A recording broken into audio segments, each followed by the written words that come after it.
next lesson we have is number 10 on being transparent. So transparency.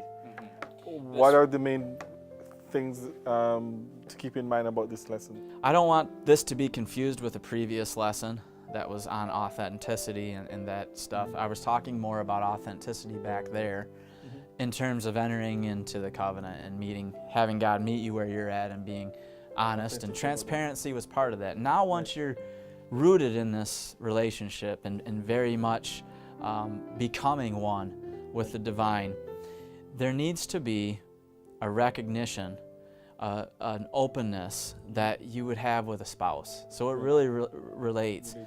It's not a sick thing, it's different, it's just an illustration.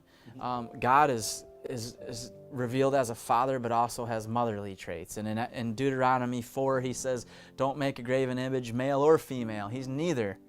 You know, male and female together make the image of God. Right. You know, in the image of God created he, them.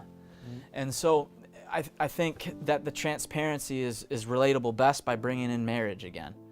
Okay, I have to be open with my wife, especially when she knows that I've done something wrong.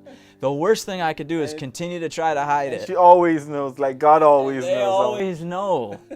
We don't always know, but the wife knows.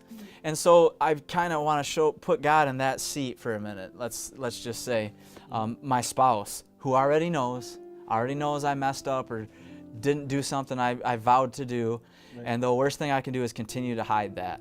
I need to just let it out. Look, against, like David in Psalm 51, against you and against you only have I sinned and done this transgression in your sight.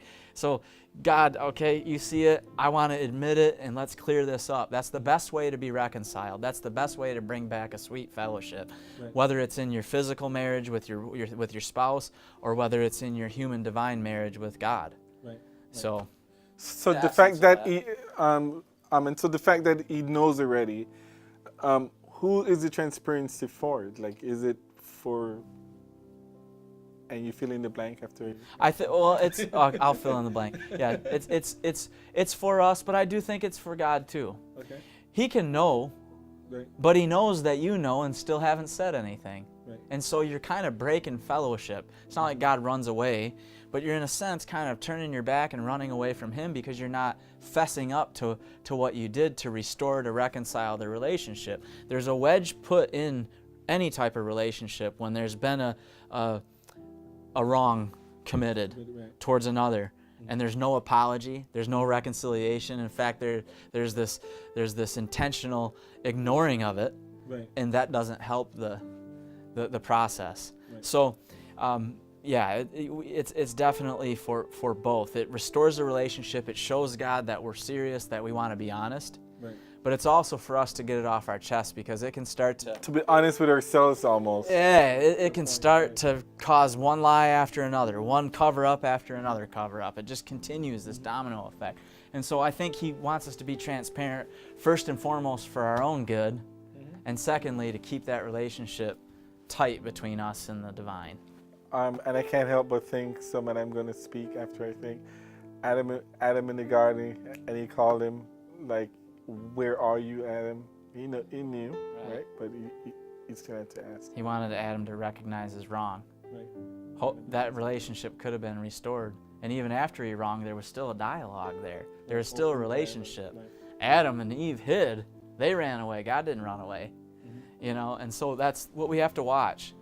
They ran away because they didn't want to admit they're wrong. They didn't want to be transparent. And really, that's what God was calling them to do. And rather than take the blame or accept their wrong, they kind of blamed each other.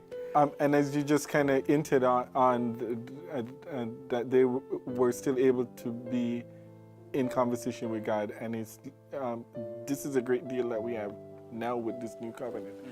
That the process is still going on, and we can be transparent, but about something that we have done wrong, because there's always open communication. Yeah, there's always open dialogue to have.